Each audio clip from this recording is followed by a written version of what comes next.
In this move, one of the important things to remember is make sure that it's your root, your center, and basically the lower half of your body, your waist, that's making this punch happen. It's not just with the arm. Another important thing to remember is stay relaxed as you do it. You don't want to come out and lock up your arm and be super rigid as you do it. You want to relax so you can release that energy into your opponent or into your target when you strike them. Instead of just hitting them, you want to release that energy. So instead of being really tense and rigid when you come out with this, you want to be relaxed, moving the whole body, coming out there rather than tense. So nice and relaxed as you do the movement. Now I'll show you the move as if I had started the form facing you again. So our last move has us off at an angle, not exactly to the left of how I was starting the form, but to the left and then some. Here. First thing that I'm going to do is bring this hand over the top, and I'm going to set my right wrist on top of my left. So from here, right hand over the top to the left. As I do that, so I'm going to start with that, and then I'm going to shift all my weight to the left and circle my right leg in. And as it circles around, I use the momentum of this spinning of the foot to turn my body off at that angle again. So again, from here, over the top, turn, step out, and slide on the inside edge of the right foot. When you slide out there, you keep your weight over to the left side, and you're going to drop your hands and push them out to the sides, kind of like you're smoothing a tablecloth, down like so. So after you slide out on the heel, you drop the hands and you spread them as you shift to the right side. So as you're shifting your weight to the right, the hands drop and they spread out there. From here, your hands come up. They're going to turn palm up as they come closer to your center line. You're going to drop the left hand back next to your hip as a fist, palm up. Right hand stays out, palm up in front as an open hand. Then as you shift and twist with the hips, you're going to pull the right hand back toward your lower belly, punch out with the left. So that was kind of a strange angle to see this. You probably couldn't see what was going on for most of it. So now I'll do it as if I had started the form facing this way, and that'll give you a little better view of what's going on. So if I started this way, I'm going to end up here. Right hand comes over the top, setting the right wrist on top of the left. Here, circle the right leg in, so it turns my body slightly to the left. Once you're there, you step out, sliding on the heel. As you shift to the right, you drop the hands, they separate and spread. As I shift back to the left, they come up, turn palm up, the left hand comes into my side, palm up as a fist. When I punch, I'm going to drop the right hand down, putting it in front of the lower belly, keeping the elbow out to the side, and push out with the left hand. So from here, okay, so let's go through that again. Here, over the top with the right, wrists together, turn, step out with the right. Hands drop and spread as I shift to the right, turn palm up, come back as I shift to the left. From here, I'm going to shift to the right, using my hip motion to power this punch, and drop the right hand back to my lower belly.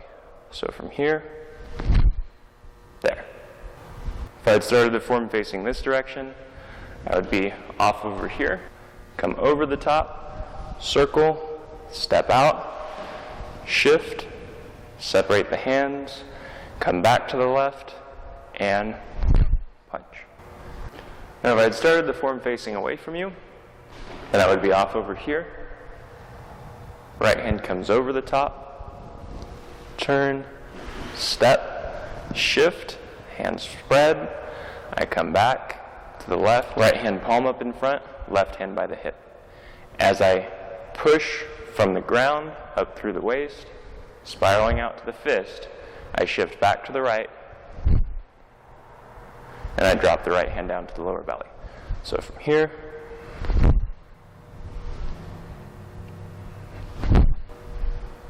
now there are a couple of things that I would like to remind you of as far as the hands are concerned.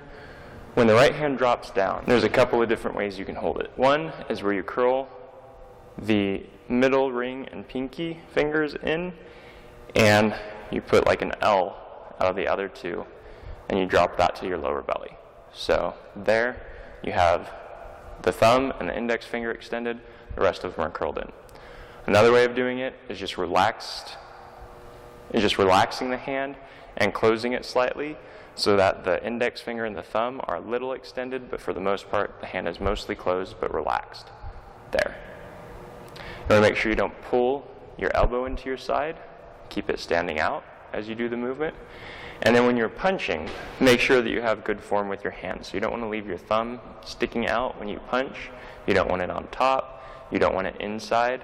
You want to close your hand and then place the thumb along the fingers there, so that when you punch, it's off to the side and out of the way.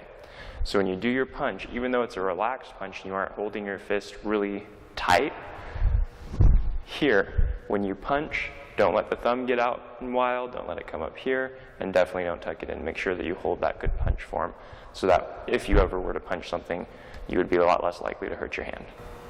That's all that there is to this movement. Again, thank you so much for watching. I hope you find the video very helpful.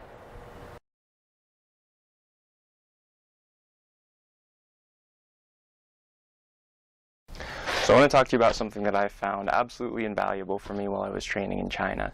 Now, while I was over there, I was training 6 to 8 hours a day, 5 days a week, and that is a lot of training. And as you can imagine, it takes a lot of energy to do that kind of training. So something that I had sent to me while I was over there to make sure I could keep my energy up was what's called Pure Trim.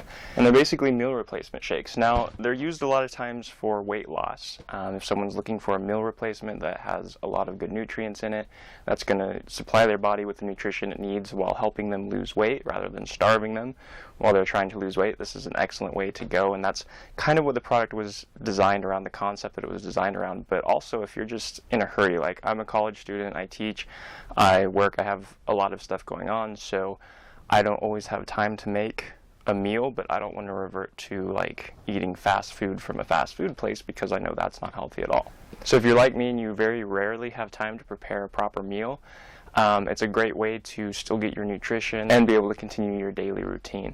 So it comes in a box like this. The box has 10 packets in it. So it's little packets like this, and each one of those packets is basically a meal replacement. So even if you're not in a hurry and you're not necessarily looking for a nutritious fast food, the thing that I love most about these shakes is that they give you a lot of energy. They don't have like caffeine or any of the other normal stimulants that you would find. They're just good nutrition. So your body can use that nutrition to actually access all the energy in the food that you're eating rather than having to try to stimulate your body with something like caffeine.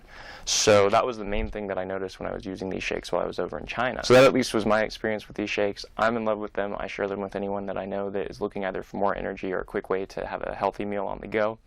If any of that sounds interesting to you, then check them out. Pure Trim shakes. There's vanilla, strawberry, and chocolate flavors. You can get them at the website that's right here at the bottom of the screen. Check them out. Pure Trim.